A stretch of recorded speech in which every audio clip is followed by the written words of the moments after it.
Now I would like to welcome here at TVP World Nona Mamulashvili. Yes. Okay, I got that one right. From the Gamziri Civic Platform and also former MP from the years 2020 to 2022. Yes, I resigned.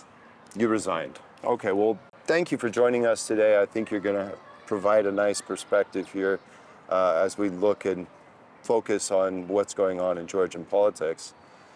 So thank you. Thank you. Now, we see these massive protests obviously taking place again for the second time now. The first time was last year. Yes. This foreign agents law was subsequently rejected, but here we are again. So please tell me, what are your biggest concerns about this law and why do you believe that it should not be passed through the parliament?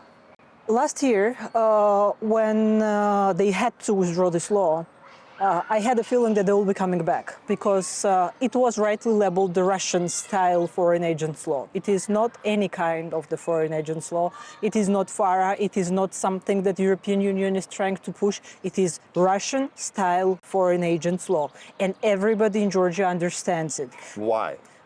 No matter the propaganda that the government has been imposing on Georgian people, no matter how the government tried to demonize the civil society or other actors who are actually working with the Georgian population, it remained the Russian-style foreign agent law this year as well.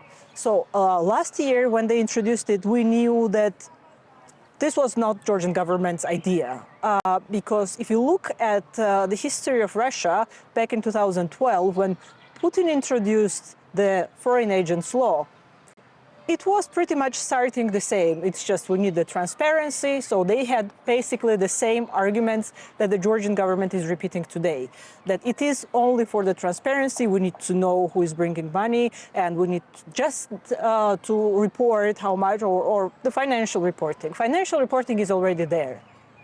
And if you want only to understand where the money is coming from, you have the financial services and you have the system just to verify. You can just amend the law by saying that there are more requirements for the reporting, but not labeling the institutions that are working on the donors' money as the foreign agents. So the key here is that they need to label all the institutions that are receiving the grants from our international partners. And here we're talking about the US and we're talking about the EU and other democratic powers, because Russia does not work with the establishments. They don't have friends in the establishments. They work with the anti-establishments. And if Russia gives the money, Russia gives it through the dark ways. It is never transparent. You will never know that this is Russian money. So this is aimed particularly at our international partners, because the money that goes to the Georgian civil sector, to Georgian media, it is used to educate the population. It is used to educate the population on different perspectives, on the, be it human rights, be it, I don't know, anything that is related to the Western values that we are aspiring to. So once the institutions that are educating the Georgian population will be labeled as foreign agents law, whatever they want to call it, you know, it is labeling. And Putin did the same. What happened afterwards, if you remember the Russian story, after the law was passed, I don't remember how long it passed since then, but the biggest NGO in Russia, Memorial, was closed and kicked out. Right. And that went on and on and on, and Russia basically kicked out all the international civil society players or donors. And the ones who stayed, they just need to say that you are a foreign agent. I mean, they got the money from the foreign agent, whatever they have as a title. Do you think that this law in its form, that they will have the ability to either suspend the activities of an NGO? Because they say that's not the case. They claim. Well, that's exactly what Putin was saying. It was only for the transparency. A few months later, they made an amendment where it was not only the transparency, you just needed to be labeled first, and you just needed to declare where the money is coming from. And then they made amendments where these people actually were They either sent the financial police, they either stopped their activities, they either blocked their accounts, they either arrested their personnel. And last month, actually in March, Kyrgyzstan introduced exactly the same foreign agents law. Exactly the same foreign agents law, saying transparency. Yesterday, they made an amendment to the law and they started moving out of the country the foundations that are basically sponsoring the civil society.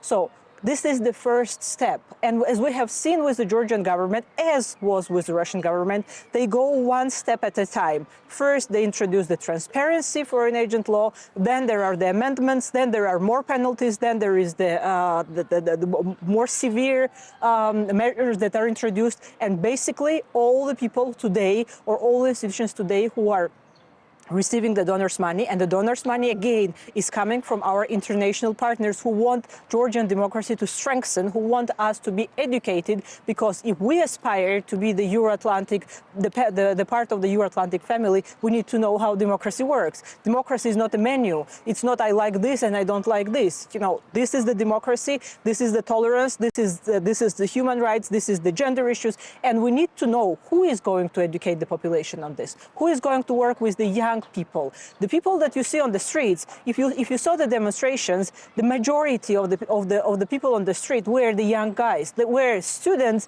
that understand that their future is threatened. And we know what Russia is. We lived with Russia for the last 70 years. We lived under the Soviet regime. So we know the danger of having Russian influence back in this country. And we don't want it. And we said it once, we said it twice, we said it many times, and we continue to say it. No to Russia, no to Russian influence in this country, and no to the Russian laws. Because Russia is not bringing democracy, Russia is not bringing the development, Russia is not providing the independence and education that we need for this country to advance. And this is very important, that the country remains on the path that the majority of the population have chosen, and this is Euro-Atlantic integration. Right. Now, I spoke with Nicolas Samakhradze, Right. The chair of the Foreign Relations Committee of the Dream Party. Now, he addressed many of the issues that you just talked about, and that's exactly why I'm mentioning it. He says right now there is no criminal liability under this law, number one. Number two, he says there's only a financial penalty. Activities of organizations who don't comply cannot be suspended.